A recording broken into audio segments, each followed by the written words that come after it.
So good evening everyone present over the other side of this Zoom meeting. Today we are presenting on the topic digital carbon footprint. So first, let me introduce ourselves. I am Archit Chaudhary and my teammate is E. Jagadishwar Patro and we are from class 11B, bearing school number 2541 and 1214 respectively.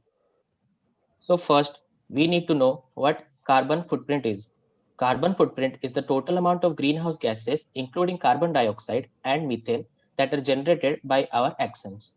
And when we add the word digital in it, it refers to the carbon emissions that occur due to any sort of digital activities. Moreover, we are aware that carbon emissions are bad for our planet since they cause climatic changes by trapping heat, and they also contribute to respiratory diseases from smog and air pollution.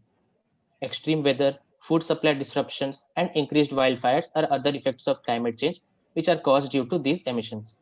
Now, I would like to ask Jagdishwar to continue with the question how. Uh-huh. Good, thank you, Archit. Now, coming back to the question, how it happens. When we make a search query in the internet, any video we watch and any email we exchange, all around the world, it all adds up to an escalating global rise of carbon dioxide emissions. Our increasing dependence on digital tools has an environmental influence that's becoming increasingly difficult to ignore. And now that we know how this happened from our side, we need to know how the carbon emissions occur. Although the Internet's data is obviously invisible, it is processed and stored in bulky physical data centers all over the world. Their power 24 into 7 just tending to send information to us, and that data eventually leads to the contribution of our digital carbon footprints. Now, let's look at this website created by Joanna Moore, a Barcelona based researcher mainly specified on topics like social profiling and internet surveillance. So, this website shows us how much carbon dioxide is emitted by Google.com since we have opened this website. You can head over to the link given in the chat box if you would like to give it a try. Now, I would like to ask Archit to continue. Thank you, Jagdishwar. So now the next question is why. Here, the question why is not about why this happens because the answer is pretty much self-explanatory. That is, all the servers and data centers either use renewable or non-renewable sources of energy. Those which use non-renewable sources of energies are the ones who produce carbon emissions the most. Why to reduce digital carbon footprint is our biggest question. In the next slide, we have some striking statistics for you. So this is the statistics of how our internet activities contributes in carbon emissions. Talking about our internet activities, one Google search emits up to 7 grams of carbon dioxide, which is equivalent to driving a car up to 52 feet. 1 megabyte of data in its total life cycle emits 20 grams of carbon dioxide, which is equivalent to an old 60-watt lamp lit for 25 minutes. And since everything is digital currently due to this corona pandemic, we can imagine the amount of carbon dioxide emitted per day. Next, we have 20 emails per day per year sent by a person is equivalent to the carbon emissions created by a car traveling 1000 kilometers. Just hovering over a web page emits 0.2 grams of carbon dioxide per second. A Wi-Fi router consumes 10 kilowatt of power and large data centers consume one-tenth the output of a thermal power station.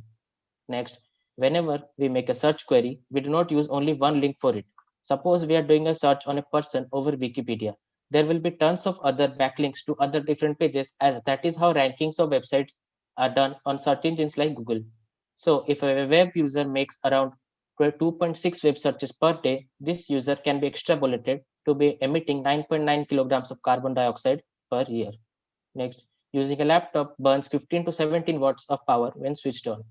IT industry emits 830 million kilograms of carbon dioxide per year. Now, Jagdishwar will continue with the unique comparison of YouTube versus Netflix. Thank you, Archit. So, here we have two video streaming giants, YouTube and Netflix. Greenpeace, an NGO which exposes global environmental problems in a non-violent creative manner, has rated both companies on a number of different factors like transparency, energy makeup, and efficiency. Netflix received a D because it rarely makes its composition of energy usage public, and also because of its lack of advocacy and leadership when it comes to the greening data servers and ultimately the internet. YouTube, on the other hand, received an A because it is owned and operated by Google, which has purchased over 2.5 gigawatts of renewable energy for its data servers. and has implemented tools like machine learning in the centers to better streamline storage and recall, as well as committing to and being transparent about a 100% renewable goal for its energy demand. Now let's see this graphical representation which shows how much carbon can be produced from a minute of general online activities. Now, Archit will tell you how the big IT companies are dealing with this problem. So first we have Facebook. Facebook uses renewable energy in all of its data centers all around the world. Its data center in Iowa uses 100% wind energy, which is renewable. It has reduced carbon emissions by 59% since the year of 2017, and it is one of the biggest corporate renewable energy buyers after Google. So now we see this picture. This basically shows us how Facebook uses renewable energy to power the servers and data centers, and then the heat energy and hot air produced from the servers is sent over water coils to heat water, and then the hot water produced is delivered to various homes through a network along with the help of a local heat pump facility. This system prevails in Odense, a big city in Denmark, and it provides this help to around 7,000 local homes since the year of 2017. Now let's have a look at Apple. So Apple has purchased wind energy systems for its Oregon and California data centers. North Carolina and Arizona data centers are run by solar energy, as we can see in this picture. Apple claims to have reduced the carbon emissions by 64%. Nevada data centers are run by geothermal energy, and this data center being operated in a desert is a quite good job done by Apple as well as Google, because they just have to cool the servers in the daytime, and in the night the desert gives the cooling effect to these on its own. Hence, much amount of electricity is saved. Now Jagdishwar will continue on how Google deals with this. So let's talk about Google. Google launched a data center sustainability program that has many internal programs to solve this problem. Its goal is to power the data centers 24 into 7 with complete renewable energy. Google's Phoenix data center is almost 99% renewable. It uses an idea called circularity that creates a closed loop that emphasizes on reuse and recycling of input materials and waste before dumping it. It is also the biggest corporate renewable energy buyer. It uses industrial canal and seawater and air in Belgium, Finland, and Iceland to cool its data centers. It has reached over 87% of land diversion, meaning 87% of the worn out parts and equipments that otherwise would have been shipped to the dump is now being recycled in some form or other, which is a huge deal, and fortunately, this percentage has become 100% today after 3 years in the European data centers. Google has enabled some optimizing features like light mode, which reduces the number of web pages or information we get from a specific Google search.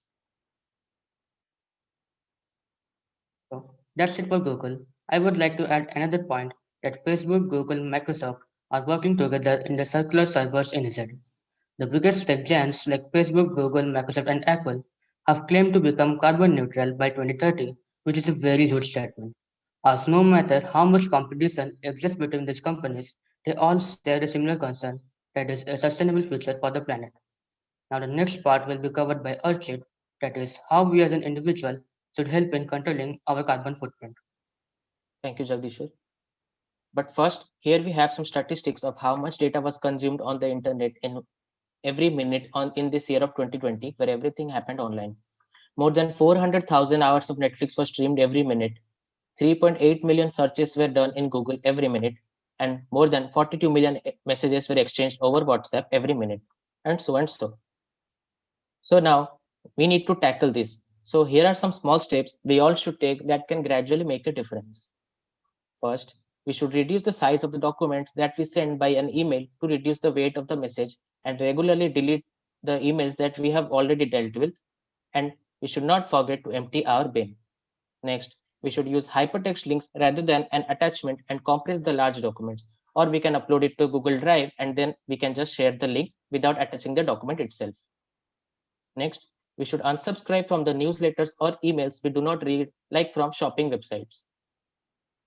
Next, we should enter the address of a website if we know it rather than going through a search engine. And we should make our regularly viewed websites as bookmarks. Next, we should put our laptop on sleep mode when we are not using it for a short span of time.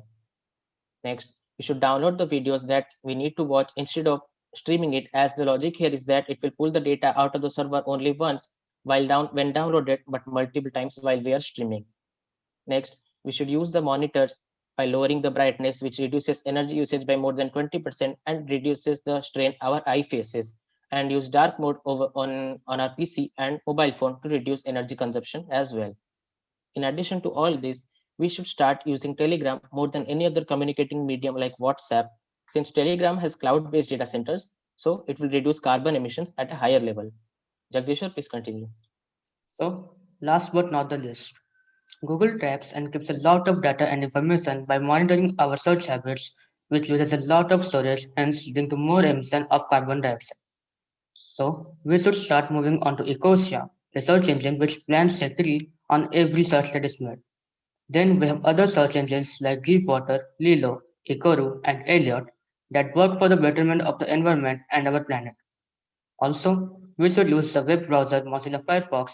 It has a feature called Enhanced Tracking Protection, which protects us from the tracking and collection of personal data by ad networks and third-party trackers. Hence, with this, we end our presentation and would like to say that we could have made a project on any other topic related to Python, Java, or any other technology that exists. But we made it on this very topic because it's high time people take this thing seriously and become aware and act accordingly after all the statistics shown in the presentation. And we are evident about the fact that you all must have gained some facts and become aware about the problems that the digital world creates for us and how we can reduce it as an individual. Thank you for being such an amazing audience. Stay home, stay safe. This is Group 1 signing off. Now we would love to answer any of your questions. Thank you.